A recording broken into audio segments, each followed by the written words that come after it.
My name is Renata, and I was 31 years old the day my mother told a table full of our relatives that I had borrowed money from her for 5 years and never paid back a single dollar. She said it the way people say things they've rehearsed, casually between bites, like it was just a fact of the table. Renata still owes me, you know. She's never been great with money. And the cousins nodded. The aunts made that soft sound. And I sat there holding a glass of sparkling water, and something in my chest went very, very still. I didn't argue. I didn't correct her. I just set the glass down slowly and thought about the folder on my phone. 61 screenshots, 5 years of bank transfer confirmations, every single month, time-stamped, delivered $42,000 documented to the cent. I thought about what was going to happen when I opened it. This story is about what I found, what I showed, and what my mother didn't finish saying. Welcome back to channel, where quiet people let the paper do the talking. If you're new here, hit subscribe, and if this one lands close to home, drop a comment below. I read every single one. I want to start at the beginning because none of what happened at that wedding makes sense without it. I grew up in a mid-sized city in the Midwest, the kind of place where everybody's family knew everybody else's family, where news traveled through church parking lots and hair salon appointments, and where a person's reputation was, in many ways, their most valuable possession. My mother understood this better than anyone I have ever met. She was the kind of woman who always knew which neighbor had refinanced their house, which cousin had been passed over for a promotion, and which aunt had quietly started seeing a therapist. She filed information the way other people file taxes, carefully for future use. I was her oldest daughter. My sister Paloma was 4 years younger, and from the time we were children, the dynamic between the three of us was more or less fixed. Paloma was the feeling one, the creative one, the one who needed tending. I was the capable one, the one who figured things out. My mother said this like it was a compliment. Renata doesn't need much, she used to tell people. She's always been self-sufficient. I heard it so many times that I started to believe it was true. It took me until my late 20s to understand that she doesn't need much was not a description of my character. It was a budget decision. I studied accounting at a state university on a partial scholarship and 2 part-time jobs. I graduated with a GPA that would have gotten more attention if my mother had ever mentioned it to the relatives the way she mentioned Paloma's community theater performances. But I wasn't bitter about that, not then. I was focused. I moved to a mid-sized city in Ohio, Columbus, about 4 hours from home, and I took a position as a junior staff accountant at a regional firm. I was 23. Within 2 years, I was a senior accountant. Within 4, I was handling a client portfolio that included 3 regional real estate developers and a mid-sized manufacturing company. I was good at my job. I was quiet about being good at my job. These 2 things, I would later understand, were related to how the next 5 years unfolded. I drove a 7-year-old Honda. I lived in a clean, modest apartment on the east side of Columbus. I cooked most of my meals. I had a small emergency fund, a growing retirement account, and a habit of tracking every dollar I spent in a spreadsheet that I had maintained, without interruption, since the age of 20. I was not wealthy, but I was stable, and I was careful, and I had built that stability entirely on my own, without help, without a safety net, without anyone in my family knowing the specifics of what I had saved or earned or owned. My mother knew I was doing well. She didn't know the details. I kept it that way on purpose because I had learned, by watching how information moved through our family, that specificity was risk. If my mother knew I had $8,000 in savings, it would become, in the telling, $12,000. If she knew I had a stable job, it would become, Renata can afford to help more. I loved my mother. I want to be clear about that. I loved her in the complicated, load-bearing way that oldest daughters often love complicated mothers, with full knowledge of her flaws and a long history of working around them anyway. The anchor of our extended family, the person who kept all the separate branches tethered to something real, was my great-uncle Desmond. He was my grandmother's brother in his late 70s by the time this story starts, and he was the kind of man who showed up. If there was a graduation, he was there. If there was a funeral, he was the one who organized the meal train.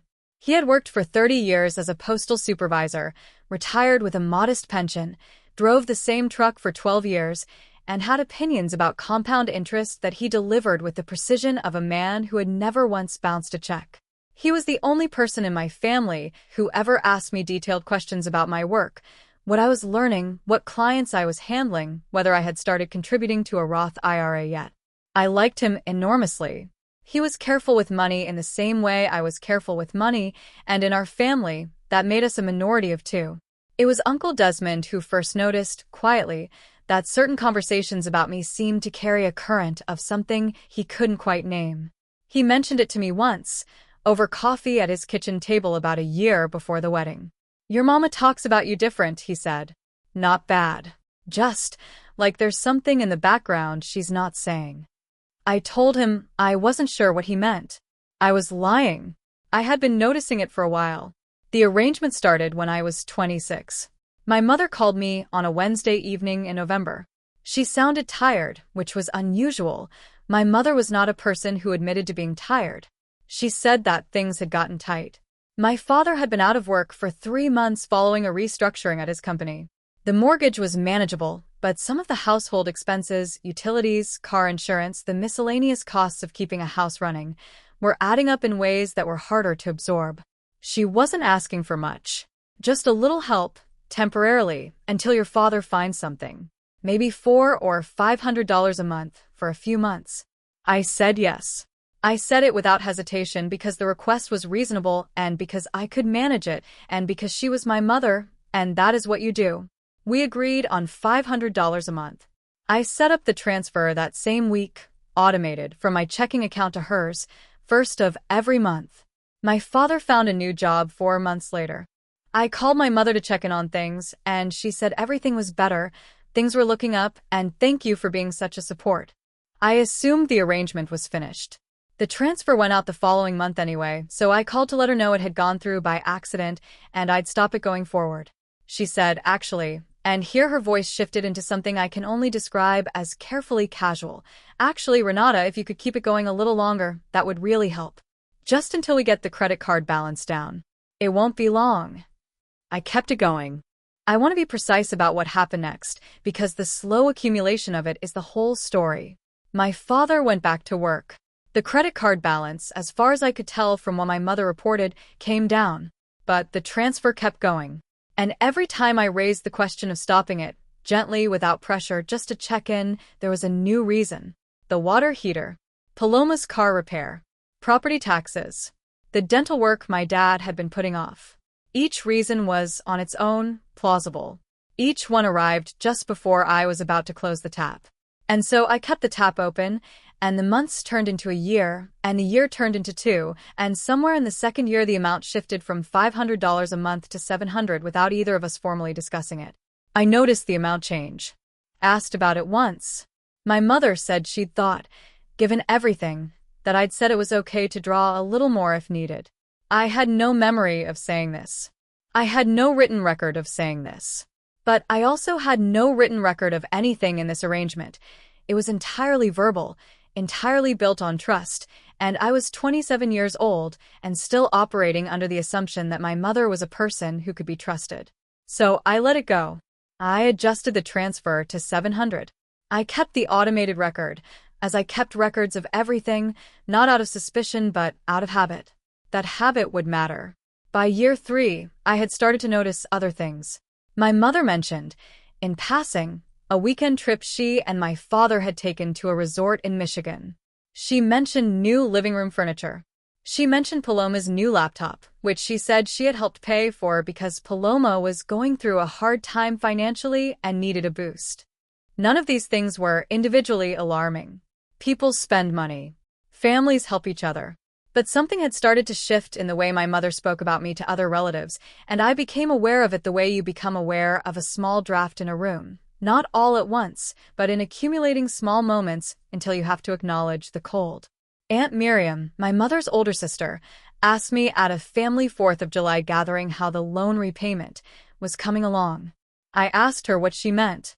She looked slightly uncomfortable and said she'd understood I had borrowed a substantial amount from my mother to get settled in Columbus, for furniture, first and last month's rent, that sort of thing, and that I was slowly paying it back.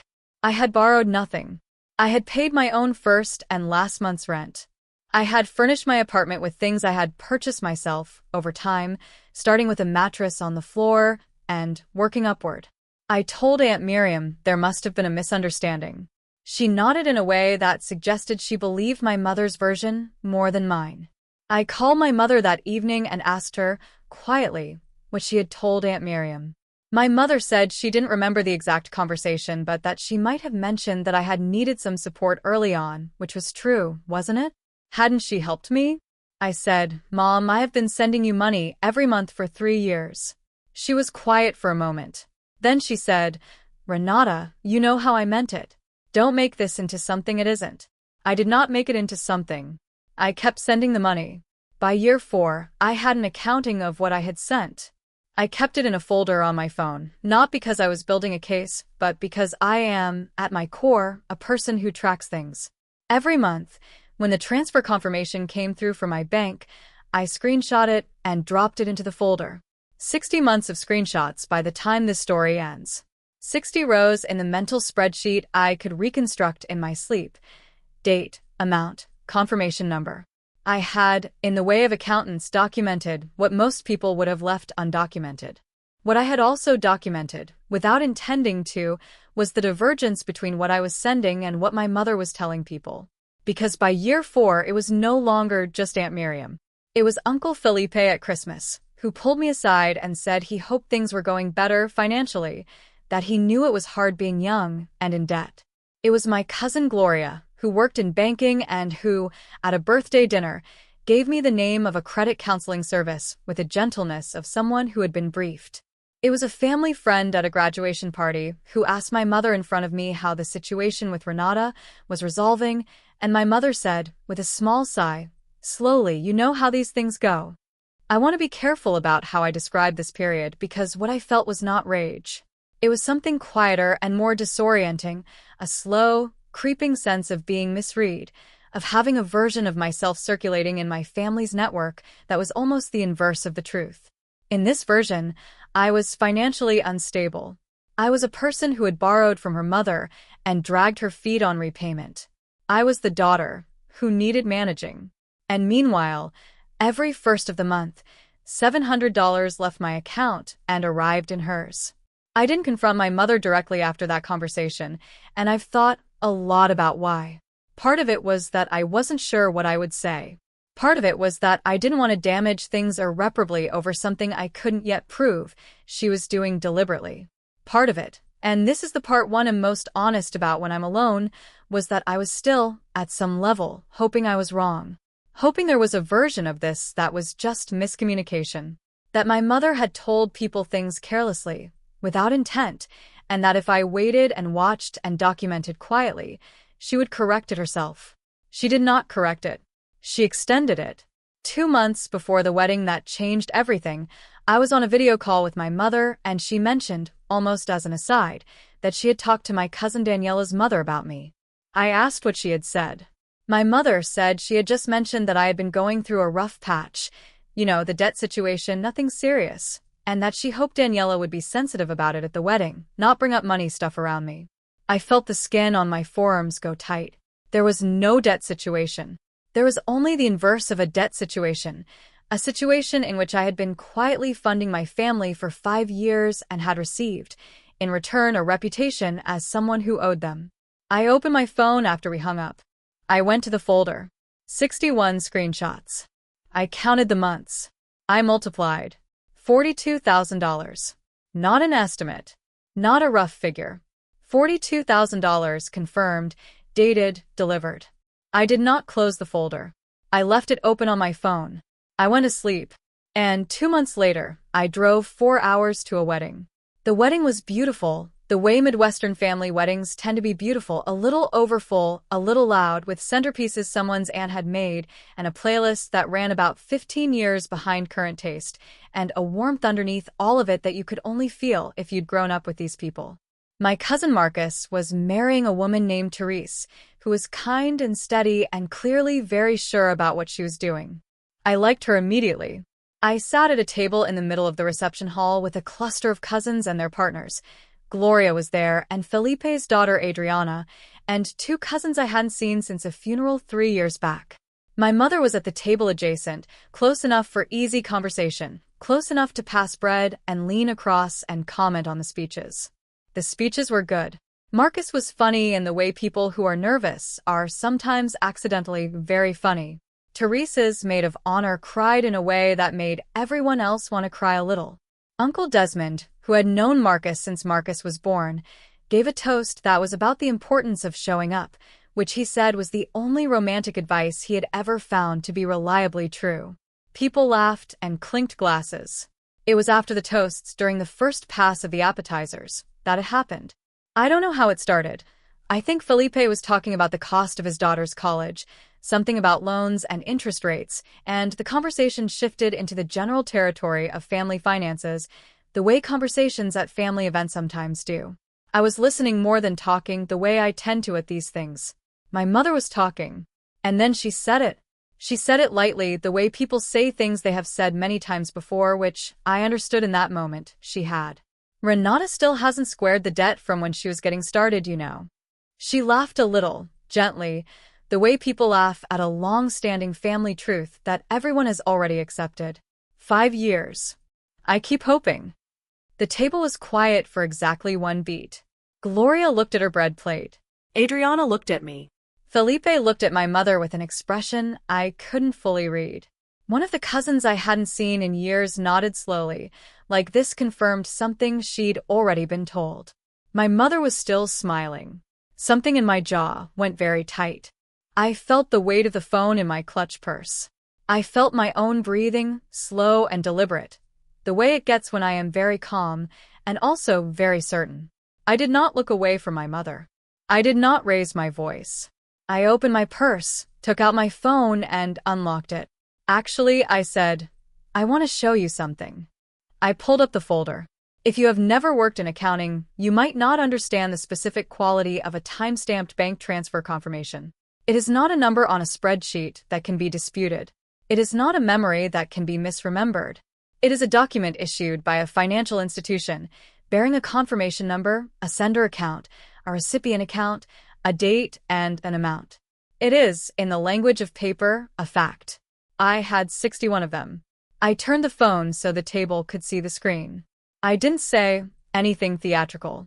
I said, this is January of 5 years ago. I scrolled. This is February. I scrolled. March. I kept my voice the same the whole time, the voice I use when I'm presenting a quarterly reconciliation to a client, which is a voice designed to be unignorable without being loud. My mother's smile did not disappear all at once. It softened first, changed shape, became something uncertain. Renata, she started. I'm not finished, I said, without looking up from the phone. I kept scrolling. Gloria leaned forward. Her eyes moved between the phone screen and my mother's face. Adriana had gone very still. Felipe set down his fork. I stopped on the most recent screenshot. This is last month, I said. $700. 61 consecutive months. $42,000. I set the phone flat on the table so anyone at the table could see the screen. Documented. Dated. Delivered. The table was quiet. Uncle Desmond had come over during the middle of the scroll. He'd been talking to someone a few tables over, had caught the shift in the energy of the table, and had walked over the way he walked toward anything that needed witnessing. He stood just behind my shoulder. He didn't say anything yet. He looked at the phone. He looked at my mother. My mother's face had gone through 3 things in the time it took me to scroll through 61 screenshots. The first was surprise, real, unperformed, the kind that lands in the muscles of the face before the brain has a chance to compose it.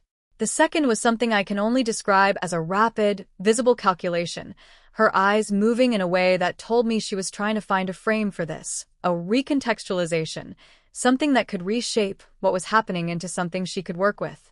The third thing was a kind of stillness, when she couldn't find it. I didn't say you never sent anything, she said finally. Her voice was careful. I said the debt. What debt?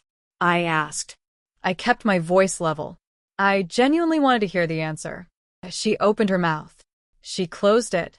There's no loan document, I said. We never agreed on a loan. You asked for help with expenses, and I helped.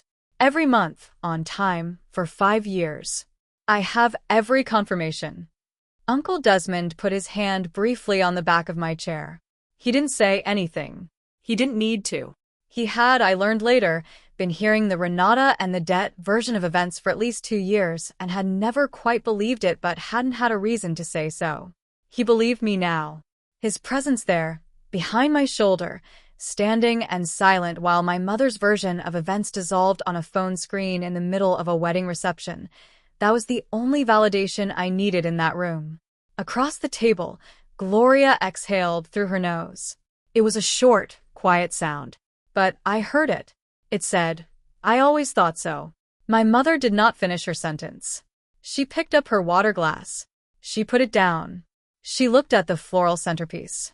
A long moment passed. I picked up my phone. I turned the screen off. I put the phone back in my clutch. "I think the appetizers are getting cold," I said. What happened after that was not loud. It was the opposite of loud. Dinner proceeded. Marcus and Therese had their first dance. The cake was cut. The cousins got on the dance floor. On the surface, the wedding continued the way it was supposed to continue, and if you had arrived at that reception 45 minutes late, you would not have known anything had shifted. But things had shifted. I watched it happen the way I watch things from a slight remove, accurately. Gloria spent the first dance talking in a low voice to her sister Adriana, and both of them glanced once toward my mother's table. Felipe said nothing for the rest of the meal, but when he stood to get more wine, he passed behind my chair and touched my shoulder briefly. Uncle Desmond found me near the bar an hour later and said, simply, "Your grandmother would have wanted you to have that." I didn't entirely understand what he meant. I told him so. He said, "She worried about you. She thought you were quiet in a way that cost you." I thought about that for a while. My mother left the reception early. She said she had a headache. She kissed Marcus and Therese, said a round of goodbyes, and walked through the door at about 9 o'clock. I watched her go. I didn't follow her out. I stayed until the last song. The calls started the following week. The first was from Aunt Miriam. She was not unkind. She was, actually, oddly careful, which told me she had already spoken to my mother and was navigating the gap between what she had been told and what she now suspected was true. She said she hoped there were no hard feelings. She said families went through things. She said she'd always been proud of how hardworking I was. I thanked her and said there were no hard feelings and that I was glad we'd talked. I meant both things. Life is long, and Aunt Miriam had not known. The second call was from my mother herself, for days after the wedding. She called on a Sunday evening. She did not apologize, not directly, not in so many words, but she said she thought there had been a misunderstanding about how she had presented things to people, and that she recognized that what I had done over the years was generous, and that she hoped we could move past it. I listened to the whole thing. My jaw was not tight this time. I was just listening. When she finished, I said, "I've canceled the recurring transfer." There was a pause. She said, "Renata?" I said, "I love you, Mom, but that part is done." That was 4 words, and I counted them. She asked if I was angry. I said I wasn't angry, and this was true, or mostly true, or true in the way that things can be true even when they're complicated. I told her that I would be in touch, that I wanted things to be okay between us, but that the arrangement was over. She said she understood. I don't know if she did. The transfer that had gone out on the 1st of that month was the last one. Over the following few weeks, I became aware, through the small, reliable news wire that is a large extended family, that the story of what had happened at the wedding was traveling. Not loudly, not with any drama I could point to, but it was traveling. The Renata and the debt version was giving way, slowly and without announcement, to something closer to the truth. I did not accelerate this. I did not send anyone screenshots. I did not call Aunt Miriam or Felipe or anyone else to set the record straight. I had set the record straight once, with the facts, at a table in a reception hall, and that had been enough. My cousin Gloria texted me about 3 weeks after the wedding. The text said, "I always thought something was off. I'm sorry it took that long to say." I wrote back a thank you. We made plans to get lunch the next time I was in town. Those plans are still on the calendar. I want to say something here about the $42,000 because this is the part people always ask about. I did not ask for it back. I want to be precise about why. It is not because I didn't feel the loss of it, or because I believed my mother had some entitlement to it. It is because getting it back was not the point. The point was not the money. The point was the reputation that had been built at the cost of the money, the version of me that had been circulating for years in my family's understanding, in which I was financially irresponsible, perpetually indebted, in need of management. That version had done real damage. It had shaped how relatives approached me. It had shaped what they believed I was capable of. It had made me, in the family's accounting, smaller than I was. The money was not recoverable, and I had decided to accept that and move on before I ever opened the folder that night.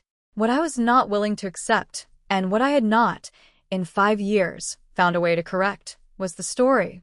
The story I had corrected in one scroll through 61 screenshots.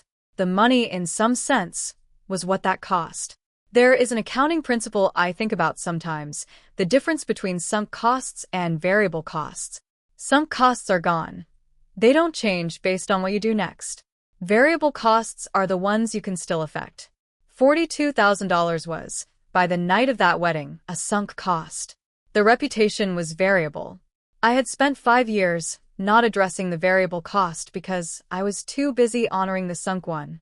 I stopped doing that on the first day of the following month, when no transfer went out. I will tell you what the next 6 months looked like, practically. I transferred the $700 a month into a separate account I labeled, without irony, variable. Within 3 months, I had covered the taxes on a small piece of property I had purchased quietly 2 years earlier, a starter home in a neighborhood I had watched appreciate steadily, bought with a down payment I had saved over 5 years, titled in my name, and my name only. Nobody in my family knew about this property. I had not told them because, as I have said, specificity in this family was risk. I had kept the purchase quiet and the mortgage small, and I paid it every month the same way I paid everything, first on time and with a record. By the end of the year, that home had appreciated enough that I had, on paper, a meaningful asset. Not a windfall. Not something dramatic. Just a quiet, steady thing I had built while everyone was looking at the story of my debt.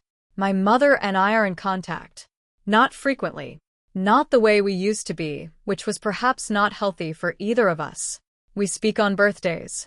We spoke at Christmas.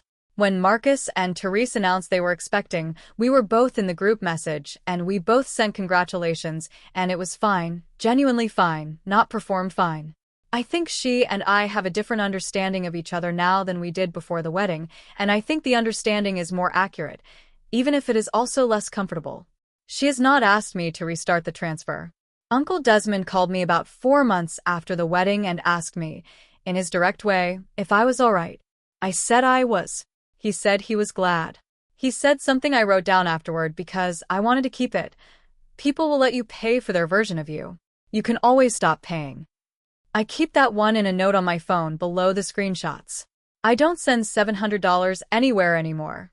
I send it to my own future, and it gets there on time, and there's a record. Here is what I want to leave you with.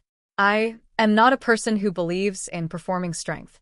I think there is a version of this story, a louder version, a more dramatic version, in which I made a scene at that wedding, in which I stood up at the table and made an announcement, in which I sent screenshots to every relative in the group chat and waited for the responses to come in. I understand the appeal of that version. I've thought about it, but I don't think it would have given me what I actually needed, which was not an audience for my vindication. I needed the truth to be visible in a room where the lie had been told. That's different. You don't need a stage for that. You need a phone and 61 screenshots, and the patience to have kept them. What I learned, and I mean this practically the way I mean most things, is that documentation is not paranoia. I kept those records because I keep all records.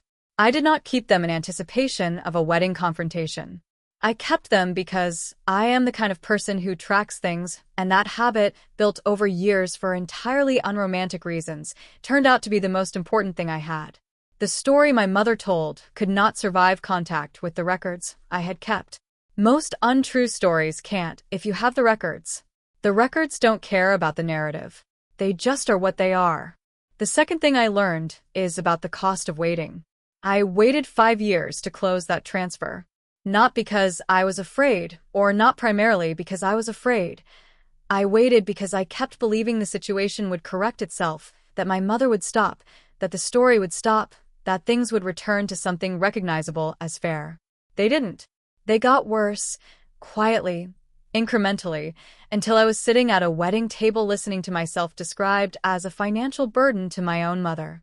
The situation did not correct itself. I had to correct it. I should have corrected it years earlier. I did not, and that cost me, and I have made peace with that cost, but I want to name it clearly. Waiting is not the same as patience, and patience is not always a virtue. Sometimes it is just delay. The third thing is about what happens after. What happens after, in my experience, is ordinary.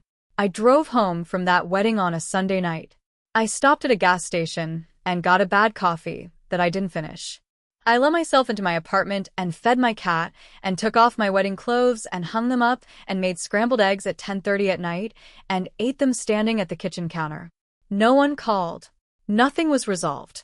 The world did not reorganize around my vindication. I went to bed. I went to work on Monday. I sent no transfers on the 1st of the following month. Ordinary life continued, and I moved through it with $700 a month that was now mine. That's my story. A folder on a phone, 61 screenshots, and a recurring transfer that finally stopped.